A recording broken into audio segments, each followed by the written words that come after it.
Hello friends, துருவ கரடின்னு சொல்லக்கூடிய பனிக்கரடிகள் பற்றின சில ஆச்சரியமான தகவலை பார்ப்போம்.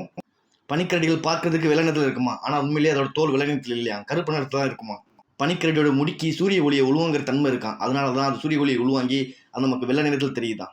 உண்மையிலேயே பனிக்கரடியோட நிறம் கருப்பு தானா. ஒரு பனிக்கரடி தன் வாழ்நாள பாதியை வேட்டையாடுறதுக்கே செலவு பண்ணிடுமா. ஏன்னா அதுக்கு உணவு கிடைக்கிறது ரொம்ப கஷ்டம். அது கடல் பசுகளை தான் விரும்பி உண்ணுமா. அது போக சில பறவைகள், இறந்த திமிங்கலத்தை கூட சாப்பிடுமா. உலகிலேயே அதிக எடை உள்ள கரடியும் இந்த துருவ கரடி தானா.